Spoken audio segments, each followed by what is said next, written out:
Hello everyone, welcome to my channel. Today in this video we are going to read and learn about the lesson number 5 of our English textbook for class 6. And in this lesson we are going to read about a very different kind of school, which is very totally different to our school, to our normal school. Okay, let's read the paragraph number 1. I had heard a great deal about Miss Beam's school, but not till last week did the chance come to visit it. I stands for narrator, writer. So narrator had heard a great deal about means a lot about Miss Beam's school, and he got chance to visit that school in the last week. Now number 2. When I arrived there was no one in sight but a girl of about 12. Her eyes were covered with a bandage, and she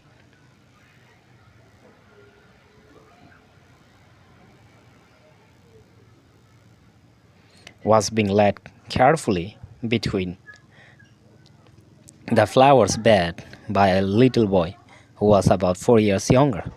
She stopped, and it looked like she asked him who had come.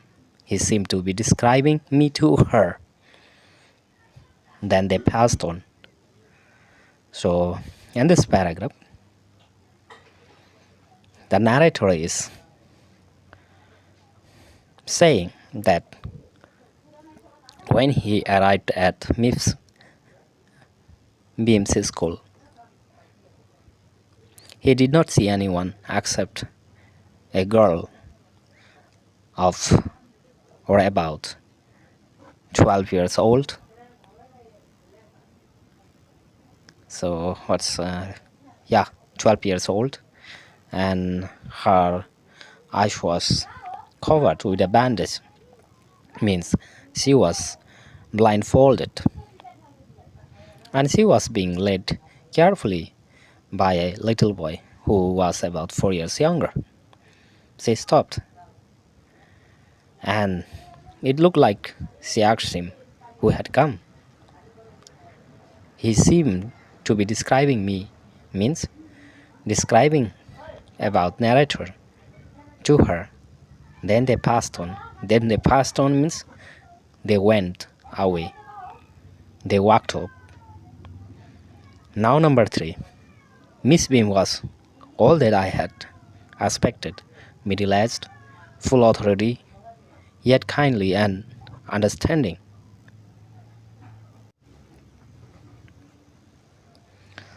So according to narrator, whatever narrator had expected Miss Beam to be, and she was the same, means she was middle-aged woman, full of authority, yet kindly, means friendly and understanding. Her hair was about to turn gray, and she had the kind of plump figure that is likely to be comforting to a homesick child. So plump figure means stout, pleasantly fat. I asked her some questions about her teaching methods, which I had heard were simple, since the narrator had learned or heard a lot about the teaching methods of Miss Beam's school. He asked her a few questions about teaching methods. Number 4. No more than is needed to help them to learn how to do things. Simple spelling, adding, subtracting, multiplying, and writing. The rest is done by reading to them and by interesting talks, during which they have to sit still and keep their hands quiet.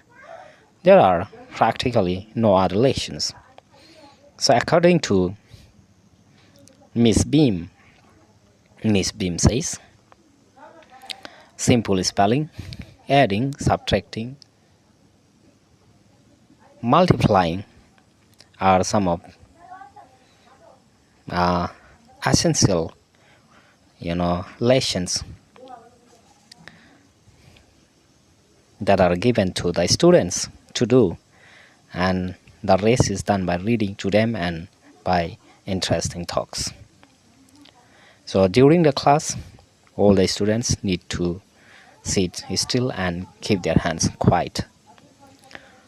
So there are no other lesson. Now, number 5. The real aim of this school is not so much to teach thought as to teach thoughtfulness, kindness to others, and being responsible citizens. Look out of the window a minute, will you? Miss Beam says.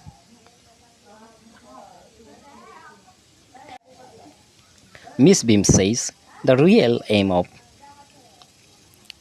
her school is to teach thoughtfulness, kindness, and how to be responsible citizens. And she also asks narrator to look through the window for a minute. Number 6. I went to the window which overlooked a large garden and a playground at the back. What do you see? Miss Beam asked. I went to the window means I is representing here. I represents narrator. So narrator went to the window and saw a large garden out and a playground at the back. I see some very beautiful grounds, I said, and a lot of jolly children. It pains me, though, to see that they are not all so healthy and active looking. When I come in, I saw one poor little girl being led about. She has some trouble with her eyes. Now I can see 2 more with the same difficulty. And there is a girl with a crutch watching the other at play. She seems to be a hopeless cripple. So looking at outside through the window, narrator said to Miss Beam, I can see very beautiful grounds outside with a lot of jolly children, but it pains me a lot. As I came to this school, I saw a poor little girl, and she was being led about by a little boy. They are not active and healthy. As I remember, as I think, they might have some problem with their eyes. And now I can see 2 more with the same difficulty. And there is a girl with a crutch watching the others at play. And she seems to be a hopeless cripple. So hopeless means without hope, and cripple means disabled person, said the narrator.